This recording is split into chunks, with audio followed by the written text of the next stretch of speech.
É nós aqui outra vez. Vamos agora estudar geografia?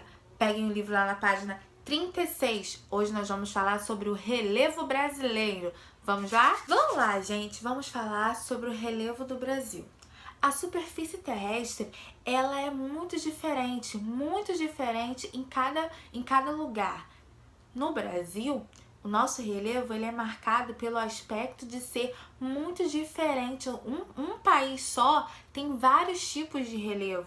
Nós somos marcados por esse aspecto, como em um país só ter tantos tipos de relevo. Isso também se dá pelo tamanho do nosso país. Nosso país é imenso, é tão grande que os relevos são diferentes. Nós temos sotaques diferentes em cada lugar, então nós temos um país muito grande e acaba ocasionando esses tipos de situações.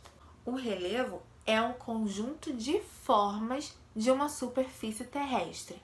O relevo é o conjunto de formas de uma superfície terrestre. Então, em cada lugar, nós temos um tipo de superfícies diferentes.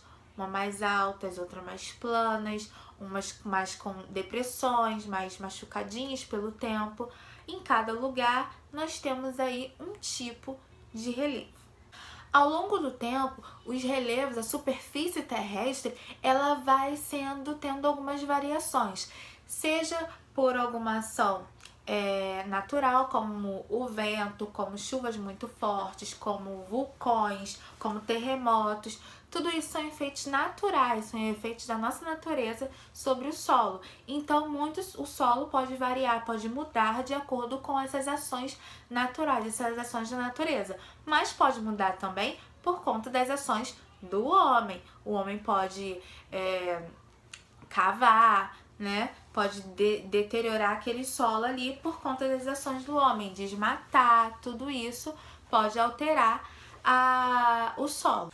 As principais formas de relevo são a montanha, planalto e planície. Existem também as variantes do relevo, que são mudanças que ocorrem no solo de acordo aí com o tempo geológico. Então, de acordo com o tempo, isso vai mudando, essas formas vão mudando. Que formas são essas? Depressões, serras, chapadas, tabuleiros, montes, morros e patamares. No Brasil, ocorrem predominantemente os planaltos, as planícies, as depressões, as chapadas e as serras. Nós temos aí no mapa, na parte verde mais clara, as áreas que nós temos a planície. Depois em rosa, as depressões. As chapadas nas partes verde escura. Planalto na parte que nós temos aí em vermelho. E as serras que nós temos aí num verde bem escuro. Nós temos aí 3 tons de verde. E nós percebemos que a parte norte do nosso país tem bastante depressões. Vamos ver agora cada um desse tipo de relevo que predomina no nosso solo brasileiro, no nosso relevo brasileiro. Os planaltos são superfícies planas ou levemente onduladas, que se estendem em terrenos elevados. A maior parte do relevo brasileiro é formado de planaltos. Os mais importantes são o Planalto das Guianas, Planaltos Brasileiros, Planalto Atlântico e Planalto Meridional. As planícies são grandes extensões de terras planas ou levemente onduladas, com baixas altitudes. Nosso território possui 4 planícies principais: a amazônica, a do Araguaia e a costeira, que é próxima às praias, que é a litorânea.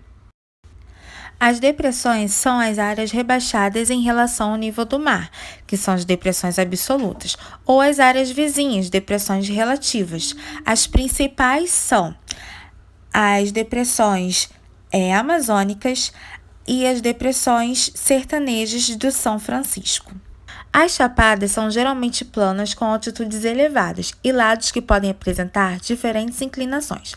Algumas das principais chapadas do Brasil são as da Bacia do Paraná, a do Rio São Francisco, o do Araripe e da Diamantina. As serras são áreas elevadas e acidentadas, formadas por rochas de natureza diversa.